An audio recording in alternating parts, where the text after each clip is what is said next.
Hey everybody, it's Jason O'Phil and I'm your gay geeker, and today I'm going to be bringing you my review of Captain America, the Winter Soldier, as we continue our countdown to Marvel's Captain America, Civil War. Alright, I'm just going to get this out of the way right now and just tell you that this is my favorite Marvel film as of this point, period. Captain America, the Winter Soldier, of course, is directed by Joe and Anthony Russo, who are awesome! It stars Chris Evans, Scarlett Johansson, Anthony Mackie, Sebastian Stan, Samuel L. Jackson, Kobe Smulders, and Robert Redford as the head of S.H.I.E.L.D. or Hydra. Depends on how you want to look at this. Can we call it Shydra? Like Shield with Hydra? Shydra. We'll call it Shydra. I love this movie more than I love The Avengers. I love this movie more than I love Guardians of the Galaxy. This film, to me, I think is perfect. This is how you make a comic book movie. You fire on all cylinders. Everything about this movie, I think, works. I think the relationship between Steve Rogers and Natasha works. I love the chemistry that both Chris Evans and Scarlett Johansson have. I love Scarlett Johansson in the film as well. I love Scarlett Johansson in most films that she does, but I really love her as Black Widow in this film. She brings a lot to a character that is essentially, for the most part, one note. She is, I think, the hardest female for the Marvel Cinematic Universe to write because she's badass, she's a warrior, she's all of these things, and she's hiding a bajillion secrets behind that face. It's a hard character to play, and I think Scarlett Johansson has risen to the occasion. You know, between this and Avengers, not Age of Ultron, but between this and Avengers, I think that Black Widow is one of their strongest, if not best, outside of Peggy Carter, female characters that the MCU has written for the screen. Anthony Mackie is awesome as Sam. Falcon is such a great addition to the Marvel Cinematic Universe. Everything about that character, I think, works. I was so happy to see him in this film. Sebastian Stan is great as Bucky Barnes. He really is. Look, I'm a comic book reader. I know who Bucky Barnes is. I know who the Winter Soldier is. But I love the fact that a lot of audiences might not have known who that was. And I think the reveal, whether you know it or not, is really exceptional. And I think Chris Evans also rises to the occasion as well as Steve Rogers.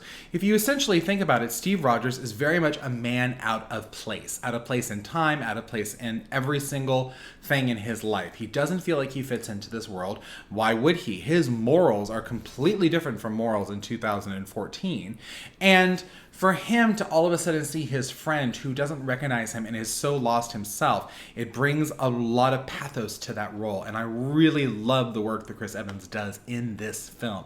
I think he's exceptional. Once again, I think he's one of the best cast actors in the Marvel Cinematic Universe. The action in this film, I think, is spectacular. I remember watching that attack on Nick Fury's SUV, and to this day, if I feel like watching Winter Soldier on Blu-ray, I tend to put it in, watch that attack scene first, and then go back to the beginning of the movie. Because that attack scene on that SUV is my favorite action scene as of now, because, you know, Civil War does come out soon, in the Marvel MCU. Special mention has to be paid to the Russo brothers. I feel that they have come into their own, especially with this film, especially with what we've seen in Civil War, and I'm so excited that they're doing Infinity Wars.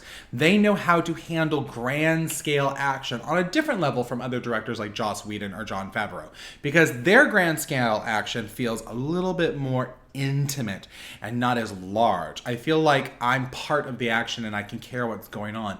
Whereas in most action movies, if it's too large, I get kind of lost in all of it and then I'm just waiting for it to be over. I think everything works in this film. I think everything is firing on all cylinders. I think that shows you have two directors and two screenwriters. Those two screenwriters not only wrote the first Avenger, but they also wrote the upcoming Civil War, who care about what's happening on the page, on screen, and to these characters. And there's a through line that makes me actually really care about everything that's happening. It's pretty much a perfect comic book movie. My one quibble with the movie, and I think it's a lot of people's quibble with the movie, is the idea that Hydra, this evil organization, was able to grow underneath S.H.I.E.L.D.'s nose. I feel S.H.I.E.L.D. has established itself as being a super agency of extremely smart people, but they wouldn't notice that a bunch of Nazis were, you know, growing amongst them. I kind of feel that doesn't tie in very well, but it does have huge ramifications for the Marvel Cinematic Universe. I loved the allegory, the idea of what we are willing to give up and overlook if we want to have our freedom. Also, at this time of 2016, we have a lot of political parties that are targeting different groups of the population to say that they're the problem and they're the problem and they're the problem. Something I feel Captain America the Winter Soldier kind of foretold 2 years ago, saying it is completely possible that we could have an organization, we could have a group of people who literally will sit there and say, we do not like this group of people. And that's a real world issue that I think we're facing now in this election cycle of 2016. And it's really a foreshadowing of the possibilities of where we could go as a country. All in all, I give Captain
America the Winter Soldier a solid 10. It is my favorite in the MCU at this point, and it's one of my favorite comic book movies, period. It ranks up there with me with The Dark Knight, Batman Returns, and I'm going to say it, the very first Ninja Turtles in the 80s. I love that movie. You can judge me all you want. All right, well, I'm Jason O'Phil. I'm your gay geeker. Don't forget, we're going to be counting down on this channel to Marvel's Captain America Civil War. So, like my Facebook page, follow me on Instagram, or subscribe to this channel. Just look up Gay Geek-er. Like, Tigger. T-I-double-G-er. That spells Tigger. All right, I will see you guys next time. And don't forget, it doesn't matter if you're straight or gay, because we're all born geeks.